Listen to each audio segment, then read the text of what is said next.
मैं शिवकांत गौतम आप सभी का स्वागत करता हूं। आपने लॉगिन किया है वन इंडिया हिंदी चैनल। पूर्व प्रधानमंत्री वाजपेयी जी का लंबी बीमारी के बाद दिल्ली के एम्स में निधन हो गया। उनके निधन से पूरा देश अब शोक में डूब गया है। 93 साल की उम्र में वो हम सबको अलविदा कह के चले गए।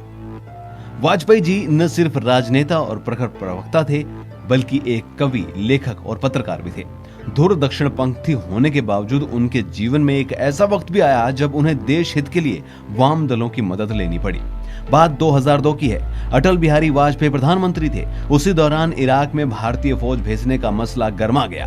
फौज भेजने के लिए अमेरिका का दबाव था। इस विषम परिस्थिति से निकलने का रास्ता किसी को नहीं सूझ रहा था, लेकिन वाजपेयी ने हंसी मजाक में इस मसले को सुलझा दिया। पीएमओ में उनके साथ काम करने वाले एक वरिष्ठ अधिकारी ने 4 साल पहले खुद इस बात को लेकर कुछ बातें पत्रकारों से साझा की। वाजपेयी ने एक दिन वामपंथी नेता हरिकिशन सिंह सुरजीत को फोन किया। फोन पर वाजपेयी ने सुरजीत से कहा, कॉमरेड, बहुत दिन हो गए तुम्हारे साथ चाय नहीं पी है, अभी चाय पीने आ जाओ। वाजपेयी ने अनौपचारिक बातचीत से सुरजीत को कॉमरेड कहकर ही बुलाया करते थे।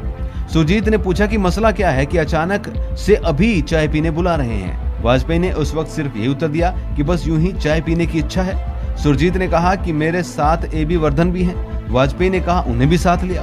दोनों वामपंथी नेता वाजपेयी के घर पहुंच गए। वाजपेयी को जैसे ही पता चला कि दोनों नेता पहुंच गए हैं तो उन्होंने गेट पर ही दोनों का स्वागत किया और गले लगाया।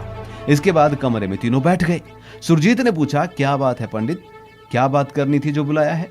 सुरजीत भी अनौपचारिक रूप से वाजपेयी को पंडित कहते थे। वाजपेयी ने मासूमियत से कहा कि कुछ नहीं, सिर्फ चाय पीना है तुम्हारे साथ। खैर, चाय आ गई।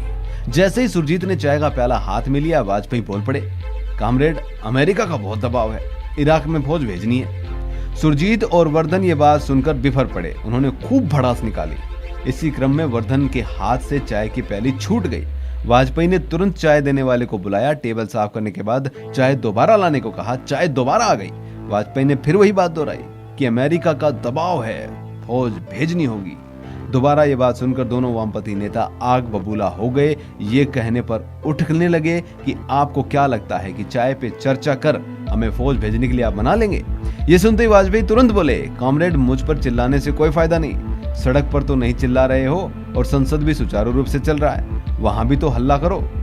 जरा कांग्रेस के नेताओं को भी तो फोन करके बताओ कि बात इराक में फौज भेजने की हो रही है और विपक्ष संसद की कार्रवाई चलने दे रहा है। विपक्ष इस मुद्दे पर इतना भी आक्रामक नहीं है कि वह सदन की कार्रवाई बाधित करे और सड़कों पर प्रदर्शन करे। वाजपेयी के ये कहते ही तुरंत ही वामपंथी नेताओं को बात समझ में आ गई। अगले ही दिन इराक में फौज भेजने के मुद्दे पर वामपंथी दलों ने सड़कों पर धरना प्रदर्शन शुरू कर दिया और कांग्रेस ने सदन की कार्रवाई बाधित कर दी।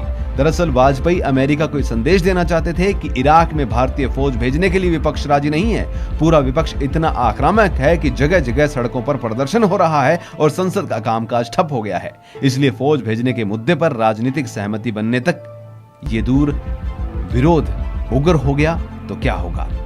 भारत ने अमेरिका की आंतरिक स्थिति का हवाला देते हुए फौज भेजने का आग्रह ठुकरा दिया।